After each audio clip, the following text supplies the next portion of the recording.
Magandang araw ho sa inyong lahat mga kapatid. JDB po ang inyong abang lingkod. Pag-usapan natin ngayon, eto hong nangyari kanina doon ho sa sa hearing ng Committee on Good Government.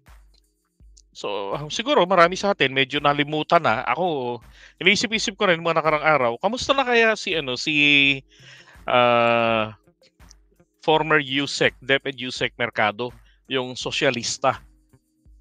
Yun. So ngayon, kasi alam ko yung mga ibinanat sa kanya nung nakaraan na pagkatapos niyang i-reveal na merong nagaganap ng mga panunuhol etong si Inday. Para sa akin po, panunuhol po talaga yan. Hindi ako maniniwala na yan ay hindi ho panunuhol. Di ba? Because in the first place, bakit magpapabigay ng sobre? Di ba? Tapos siya, nandoon siya sa purchasing. Samantalang yung kanyang background ay more on about defense. Sabi ko nga dapat ang trabaho nito hindi po sa DepEd. Dapat ito ay nagtatrabaho sa Department of National Defense. Di ba? And then why would Sarah hire her? Kako, posible na pang-justification etong si Mercado para makakuha ng mas maraming confidential fund. 'Di ba? Kasi meron siyang sapat na tao na sabihin natin na sufficient background talaga or extensive ang background nito pagdating sa field na 'yan. 'Di ba? So, ma-justify. However, mali po yung department na binagsakan, purchasing. So, doon pa lamang po ay kaduda-duda na. 'Di ba? Ngayon, 'di ba? Obviously panunuhol 'yan eh. 'Di ba? Bakit ko po sinabing, ba't ako po ay naniniwala na ito ay panunuhol? Unang-una, alam mo na yung taong yan ay pipiyok. Pero bakit mo inabutan? Nang walang sabi-sabi, itong sobreng ito para sa'yo. Wala, basta inabot galing kay Sec, galing sabi sa kanila, 'di ba? Ni Fajarda. No. Ngayon, isa-isa silang tinatawag eh. So sabi ng iba, ano lang naman yan, gawa-gawa lang niya yan, matandang yan. Hindi sapat na ebidensya, ang sobre lang. Nasaan ang laman? Dinonate nga. Siya, 450,000. Di ba? Siyam na sobre yun, siyam na buwan. At sabi, doon lang daw niya binuksan. Sabi ko, nasa kanya yun, kung buksan niya agad o hindi. Di ba?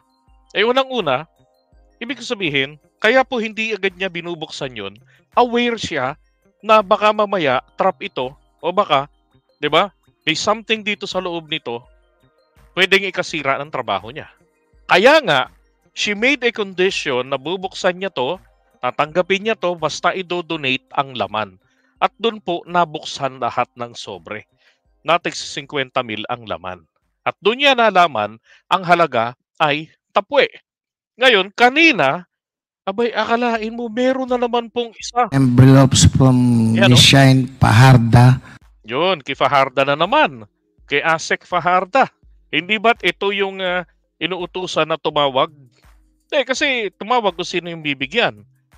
Diba? Kasi, ba't ko sinasabi na yan ay panunuhol o pampatahimik? Kumbaga zipper. Kasi, kapag ka nakatanggap ka niyan, pwede nang magamit yan laban sa'yo. Di ba? Doon sa ethics ng mga government employees. Pinagbabawal po ang pagtanggap, yung pag-solicit o pag-receive, di ba? So, ng pera or cash or kung kahit ano, bawal, di ba? Basta para sa pansariling kapakanan. Ngayon, bakit nakasloob na binibigyan? So yun lang po, wala po talagang ibang paliwanag doon kung hindi po ito ay pampasupalpal. 'Di ba? There is a subliminal message na pag tinanggap mo to, ibig sabihin, you consent our activity. Kapag nag-ingay ka, mababalikan ka namin kasi tumanggap ka. Hindi ho ba? So ngayon, siguro napansin, 'di ba tinerminate nila si Gloria? Si Glo. Mercado, terminate nila kung ano-anong bintang. Alam niyo po, bago mabura sa isipan ko, tagal kong iniisip ito kasi hindi naman ako matalino. Posible po kaya nila ito tinerminate at binato ng kung ano-anong mga akusasyon, pina-ombudsman pa, ay ano talaga para dalawang bagay lang matakot. Di ba? Makipag-bargaining na lang na hindi na ako iimik. Di ba? Atras na yung kaso laban sa akin. Kung tuloy ang kaso kasi sakit sa ulo lalo na sa may edad na. Di ba? So, tawag yan kung ganyang ginawa sa kanya, sinampahan nila ng kaso. Di ba? Tinanggal sa trabaho.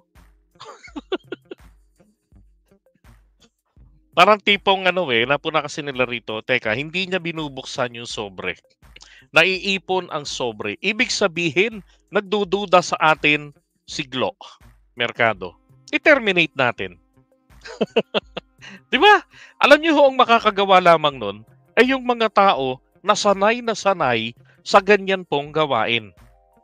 Di ba? Ngayon, eto naman po yung isa kanina na nagsalita, si Attorney Resty Osias. Would you also receive envelopes from Miss Shine Paharda? Parang ikinuwento ni Yusek Mercado, envelope containing cash. All right. Your Honor, Mr. Chair, no, I must be candid about this. I must say I did, but I didn't know because I was new in the department. I thought it was a practice of the department. I thought, the very first time I encountered that matter, sir, was sometime. May problema rin to Di ba? Madaling napatahimik. Akala niya, since first time niya yung naranasan, akala niya, igawain na talaga doon ng departamento. From Miss Shine Paharda, parang ikinuwento ni Yusek Mercado, envelope containing cash. Mm-hmm. All right. Your Honor, Mr. Chair, no, I must be candid about this. I must say I did, but I didn't know because I was new in the department. I thought it was a practice of the department. I thought, the very first time I encountered that matter, sir, was sometime in April of 2023. I didn't know I was summoned to the office of ASEC Shine, and then I was given an envelope, and it was later on I found out that there was money in it, but it was not because. Di ba, binibigay sa kanila ng walang sabi-sabi kung anong laman, anong meron, at para saan. I was a back member or whatever yet because I was not at that time. At that last hearing, sabi ni Yusek Mercado, kung natatandaan ko, 9 envelopes yung natanggap niya amounting to 50,000 each. Sa inyo pong pagkakaalala, hanggang kailan kayo nakatanggap na envelope? Ilan? It started April. I think it was until September of that year. Up to September 2023? Yes, sir. But if I recall it right, I was only summoned about 4 times to the office. 4 times? Yes. Up to September 2023? Yes, sir. So yung last quarter po, wala na kayo natanggap? Wala na po. Wala. So in other words, wala na kayong envelope na natanggap ng 4th quarter ng 2023. Tama po? Yes, sir. Mukhang sumakto Sa panahon na hindi na ginamit ng DepEd yung confidential fund for the last quarter. Ako? Hindi kaya ho parang galing ito sa confidential fund? Diba? Grabe, no? Ganon-ganon lang nila pinamimigay ang confidential fund. Nang pumuputok na issue ng confidential fund. Anyway, Mr. Osias, I think this was also mentioned by the BP in a press conference na magkano po pala yung laman? Magkano po laman ng envelope? I think it was something like between 12 to 15, sir. Hindi ko na matandaan yung laman talaga. 12 to 15,000? Very minimal amount, yes, sir. Okay. Grabe, no? Alam nyo, regardless of the amount, yung ganong klase na dapat ipaliwanag po yan ni Fajarda. Tapos, alamin, kanino galing ang perang ito. Di ba? Nakakaturuan yan, syempre. Oh. Alam nyo, kapag ka na-pinpoint, and this is what I was actually thinking, etong ginagawang investigation na to ng Committee on Good Government is actually pointing to the source of the money. Illegal eh. Di ba? Ngayon, pagka ang source po niyan, si VP Sara, talaga ang binagsakan dyan, nako, yari na ho. Di ba? Talaga namang manlalaki ang mga mata dyan ni Marcoleta. Kanina ho, wala si Marcoleta, no ho. Walang nakapagdepensa, walang nakapangharang. Makabisi sa kampanya. Oh. Alam nyo, kailangan dito, tuluyan na ho talaga ritong ma-impeach si VP Sara. Hindi po pwedeng ganito na yung pera ng tao, ng bayan, di ba? Tawag dito, ganun-ganun na lamang. Tapos ayaw niyang ipaliwanag, Freddy Guzman.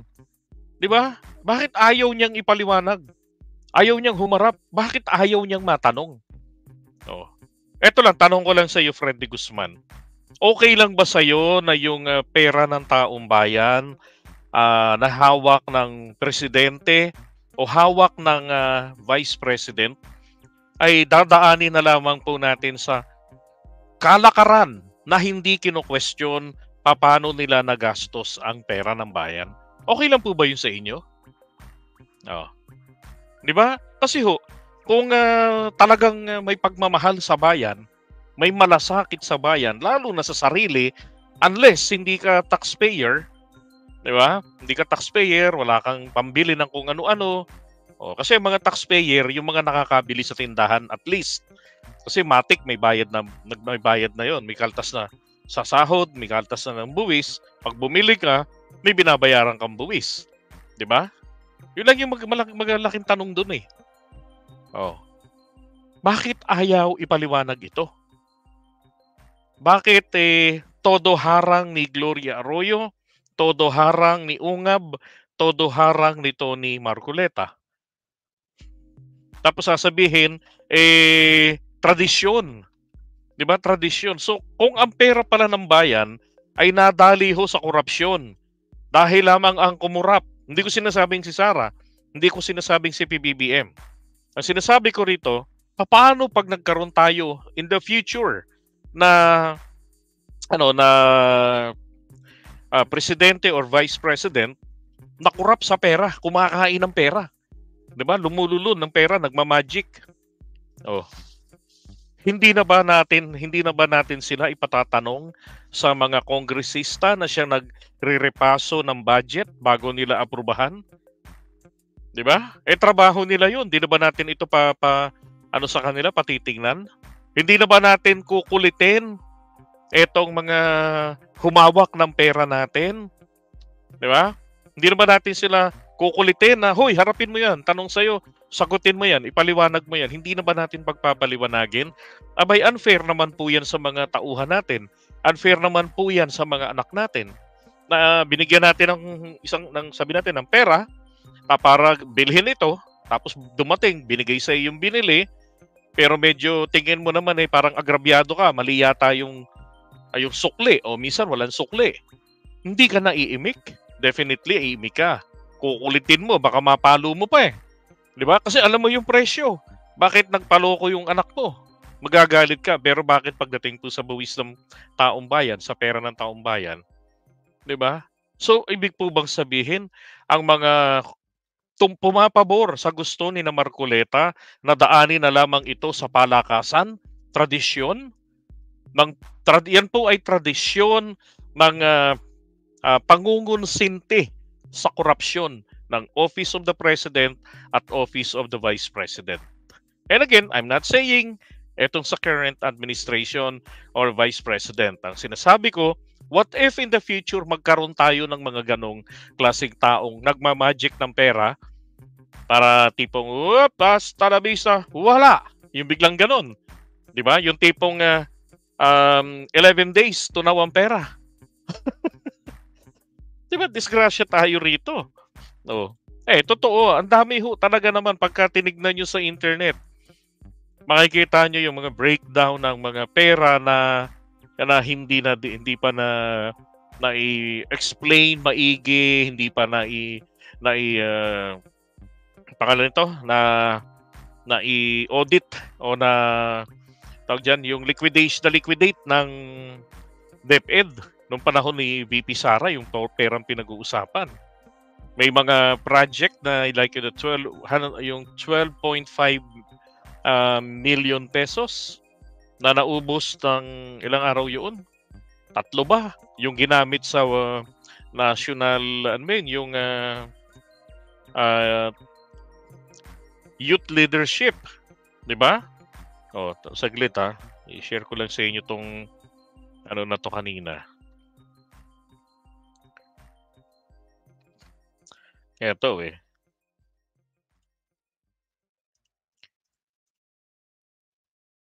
Teka. Nasaan na siya?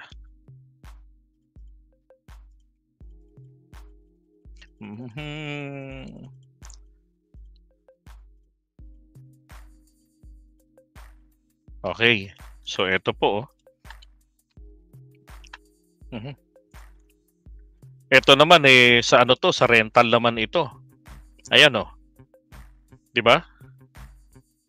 Ito nga kanina hirap na hirap nga yung COA magpaliwanag nito eh. Dapat na nagpapaliwanag kasi nito DepEd eh. Yan naman ang rental ng safe house pa lamang. Coverage nito 11 days. Iba pa yung sinasabi ko na 12.5 million na ginamit doon sa leadership. Parang seminar eklabo. Nako. Alam niyo yung mga ganyang seminar po ng mga iba't ibang departamento ng ating gobyerno. Yan po ay isa sa mabisang paraan ng pagsunog ng budget. Katulad na lang po niyan ngayon. Lumalabas na naman yung mga paalala tungkol po doon sa malakas na lindol, 'di ba? Tapos yung mga barangay, meron silang mga dito parang simulation, 'di ba? Magbibel, tago kayo, o kaya may dala kayong basahan nakatakip sa ulo. Alam niyo, noon pa ino-oppose ko yung ganong kalokohan dahil sabi ko, hindi kayo maliligtas kung mahulugan kayo ng hollow block sa ulo na ang hawak-hawak mo basahan lang. 'Di ba? Hindi ka maliligtas kahit na ikaw nakasubsob sa lupa kung madadaganan ka ng pader. Oh, magtatago ka sa lamesa. Yung lamesa napakalambot, made in China. 'Di ba? Yung mga ganong kalokohan, tinutunaw lang nila yung budget. Ay nako. Tignan natin kung ano yung mga susunod na mangyayari rito. Pero ang pinupunto ko lang rito, I can say, totoo po talaga yung usapin dito ng korupsyon dito po kay VP Sara. 'Di ba? Kasi sipin mo naman yung pera ganun-ganun na lamang nilang ipinamimigay. Oh. Tapos eto tuloy biglang nagalit dahil hindi mo habang nagpapaliwanag siya sa Kongreso, she was trying to shield VP Sara. 'Di ba? Lahat ng kaya niyang gawin para ma-shield si Sara, malusutan ng komite, ginawa niya yan Kaya lang nag-press con si Sara at sinasabi na kaya ito natanggal kasi may ginawang ganito, mga ganun-ganon. Kaya sabi niya, mahirap naman na ginaganyan ordinaryong tao lang tayo. Minamaliit tayo ng ating vice presidente. Hindi, ito na, ibigay ko na yung mga sobre. O, ayun. 'Di ba? Alam niyo, ito hong pinag-uusapan na to. Sapat na ito para magamit po pang-impeach sa vice president natin. Betrayal of public trust yan. Graft and corruption. Dalawa na agad. 'Di ba?